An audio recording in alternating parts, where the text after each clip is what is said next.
Alright, here's the deal. I'm currently making my way over to my good friend Dennis, who used to be the proud owner of a white 1964 Cadillac Coupe de Ville, but he has grown tired of it since the car was plagued with problems.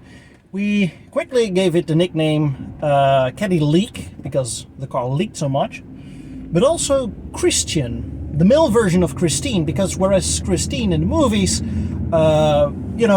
repaired herself, Christian managed to destroy itself. And now I'm talking about Christine. He got himself a new toy. A red on white 1958 Plymouth Belvedere. And I'm about to check it out. So welcome everyone to another car review here on edsautoreviews, where I will present you the 1958 Plymouth Belvedere. Look! There it is! I mean, do I even dare to touch it? Wait, before we begin, have you been eaten by the car? No. Have you been hit by the car? Not yet. Have you been burned by the car? No. Alright, I think we're good to go.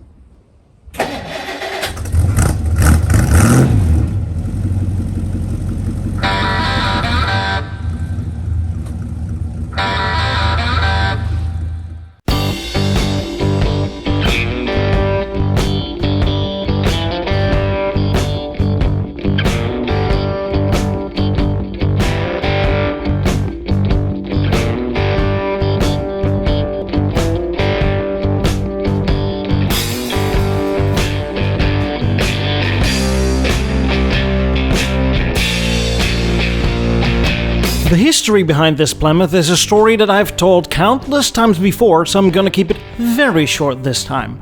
In the mid-50s, the Chrysler Corporation sold cars that were designed by engineers and not designers. And that means that the build quality was very solid, but they were boring to look at. To mix things up a bit and be fully part of the space race in the automotive design, Chrysler hired Virgil Exner. Exner came up with the forward-look design movement, and in a matter of a couple years, he managed to radically redesign the boring, tall and boxy sedans into sleek-looking, low-profile and jet-like cars, including this Plymouth. Plymouth had a smash hit. The forward look proved popular. You too could get the $100 million look for an affordable price, and that was quite the bold claim. But do you know what also was a bold claim? That this car was sold under big signs that said suddenly it is 1960. You did not have a car from 1958 or 1957, you had a car that belonged in the 1960s. It was that futuristic.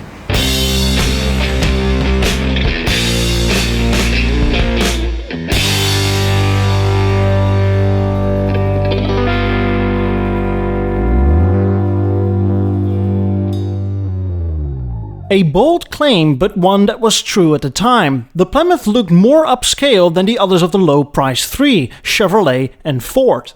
And in 1957, Plymouth had released their version of the forward look theme, and the design proved so popular they barely changed it a year later, in 1958, or this car right here. And that says a lot in a time when almost any car looked radically different compared to the year before. Pay special attention to the visual tricks of the design. The car looks fast and quite big. But what if I told you that the car is only about 5 meters and 20 centimeters in length? Chevrolet 458 was about a full 10 centimeters longer. Why does it look so big? Well, that's part of the longer, wider, lower movement as part of the forward look. And how did they achieve this to make it appear bigger than it actually is? Well, first of all, smaller tires. And second, the side trim, the chrome sweep spare running across the side, which kind of stretches the car.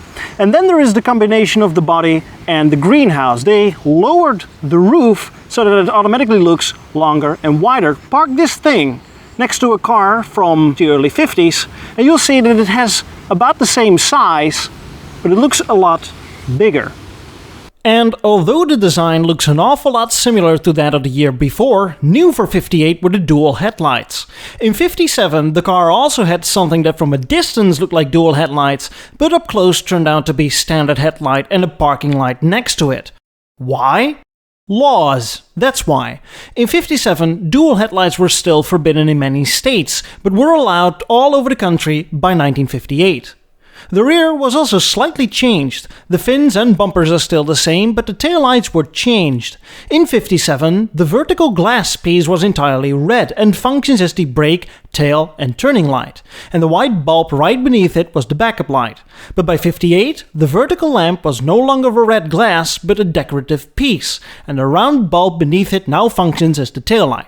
So, where did the backup lights go? Well, into the center of the rear bumper.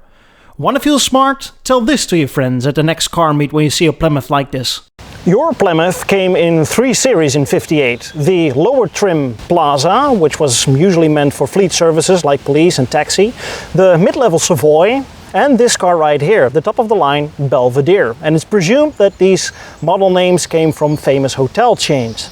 And then you also had the sports package, the Fury package, which was only for the Belvedere, which turned this car into a gentleman's sports coupe.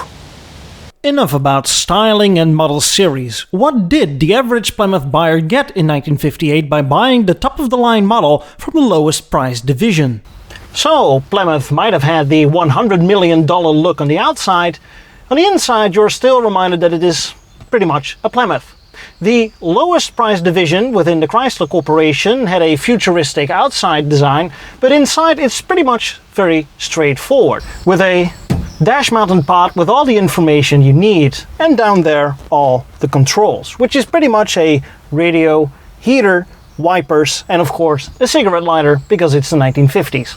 Interesting details are the dash-mounted rear-view mirror as opposed to being mounted to the roof or windshield, because let's put another item on the dashboard that could potentially bash your face in case of an accident. And then there is the massive writing on the steering wheel that let everybody know that you had the latest and greatest in automotive technology, power steering.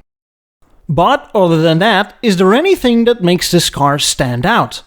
What is truly unique and space age is the gear selection, which is a push-button operated transmission. That's right. If you think that the push-button transmission is something of the last decade, you're wrong. The Chrysler Corporation already offered it in the 1950s.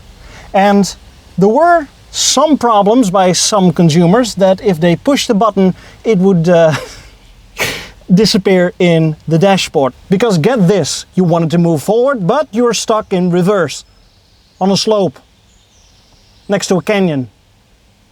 Fortunately, Dennis has not yet experienced this problem. Now, let's go for a little drive, shall we?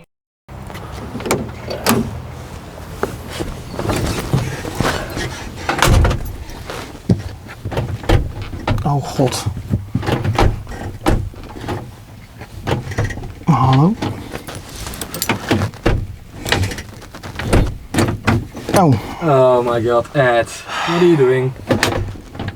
Oh, hé. Dat doen we nog even een keer opnieuw.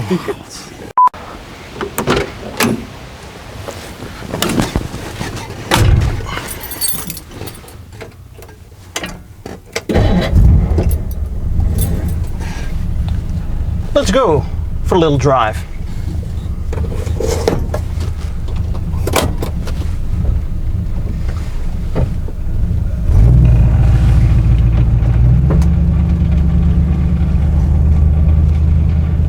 For the viewers back home, it's kind of a hot summer's day, and I think I know what people went through back in the 50s, because we all got the windows up because of the sound and the noise, but holy crap, it's hot in here. I'm already sweating like hell.